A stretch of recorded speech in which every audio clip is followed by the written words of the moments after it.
मूली का उपयोग सलाद और सब्जी के रूप में किया जाता है। इसमें तीखा स्वाद होता है। मूली विटामिन सी एवं खनिज तत्व का अच्छा स्रोत है।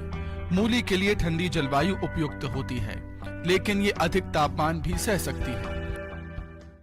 देखिए, बिहार के कंडीशन में जो गर्मी में अब चूंकि तापमान 35 से 40 रहेगा, तो ऐसी परिस्थिति में दो किस्में हैं जो किसान भाई लगा सकते हैं।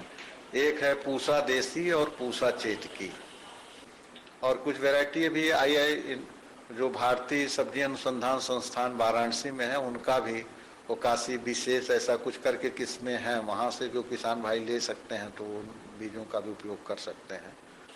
तो इनका वो चयन करके खेत में बुआई कर सकते हैं। सामान्यतः खेत की तैयारी जो होता है, एक बार या आलू की खेत में लोग लगाना चाहते हैं तो उसकी कल्टीवेटर से जुताई करके करीब 150 से 200 कुंटल पर हेक्टेयर कंपोस्ट उसमें डाल दें, या 50-60 कुंटल वर्मी कंपोस्ट उसमें मिला दें। भूमि का चयन और तैयारी। मूली की खेती सभी प्रकार की भूमियों में की जा सकती है, लेकिन मूली का अच्छा उत्पादन प्राप्त करने के लिए रेतीली दोमट भूमि अधिक उपयुक्त रहती है। मूली के लिए गहरी जुताई की आवश्यकता होती है, इसीलिए खेत की एक जुताई मिट्टी पलटने वाले पिलाऊ से करने के बाद 2 से 3 बार कल्टीवेटर चलाकर भूमि को समतल कर लें, जिससे फसल का उचित विकास हो सके। इसके बाद 40 KG nitrogen, 60 KG nitrogen, 40 KG phosphorus और पोटास प्रति हेक्टेयर देना चाहिए। और नाइट्रोजन को आधा हिस्सा जब बीज बोते हैं तब देना चाहिए, बाकी आधा हिस्सा 1 महीने की फसल हो जाए तब वो दें, टॉप ड्रेसिंग के तौर पे।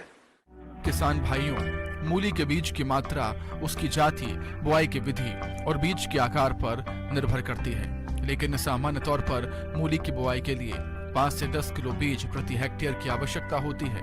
बुआई से पहले मूली के बीजों को कार्बेडाजिम दवा 3 ग्राम प्रति किलोग्राम बीज की दर से बीज उपचार करें। और इसकी जो बुआई करते हैं वो कतार से कतार की दूरी 1 फीट रख सकते हैं, और 2 पौधे के बीच की दूरी 10 सेंटीमीटर रखना चाहिए। लगभग 4 से 6 केजी जो है वो बीज 1 हेक्टेयर के लिए पर्याप्त होता है। ये सामान्य तरीका है खेती करने का। और ऐसा भी लोग करते हैं सिंचाई में कि मोटा सा मेड़ बना लिए और उसमें 3 से 4 रो मेड़ पर बुआई कर देते हैं और नाली में सिंचाई करते हैं, तो वो काफ़ी घना उसमें होता है। और चूंकि वो मिट्टी जो होती भुरभुरी रहती है जो मेड़ा बनता है, तो ये ऐसा भी किसान भाई इसको करें तो वो ज़्यादा सफल होता है, क्योंकि बार बार सिंचाई करने के लिए थोड़ा फ्रिक्वेंटली हो, अगर प्लेन ज़मीन में बोएंगे तो उतना भुरभुरी मिट्टी मिलती नहीं है। तो सुझाव ऐसा होगा कि अगर वो मेड़ बना लें, लगभग 45 सेंटीमीटर मेड़ चौड़ी हो, तो चैनल से सिंचाई करेंगे और उसमें वो 45 सेंटीमीटर जो मेड़ की ऊंचाई है उस पे वो 10-10 सेंटीमीटर की दूरी पर बीज बो देंगे।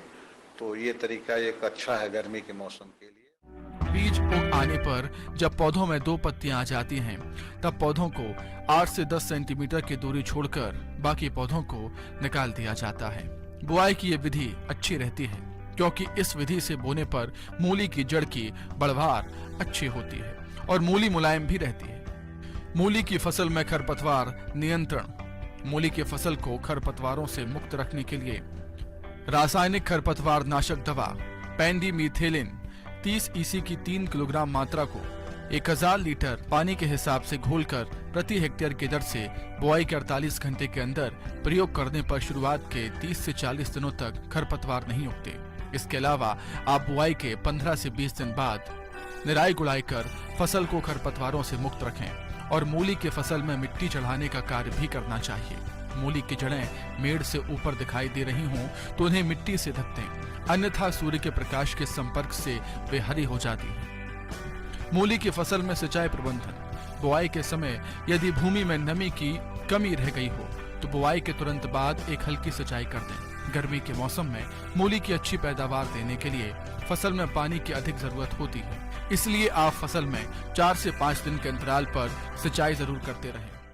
तो सामान्य मूली की खेती में यही है, कीड़े इसमें आएंगे, पत्ता जो चिबा जाते हैं, तो वो कोई सिस्टमिक दवाई ही उस पर स्प्रे कर सकते हैं, मोनोसील वगैरह अगर स्प्रे करेंगे। बाकी सिंचाई ठीक करते रहेंगे, लगभग हर हफ्ते सिंचाई करना पड़ेगा, तो बीमारी इसमें कोई खास ऐसी आती नहीं है। और कीड़ा के लिए वो स्प्रे कर देंगे मोनोसिल वगैरह, तो इससे उनकी फसल अच्छी हो।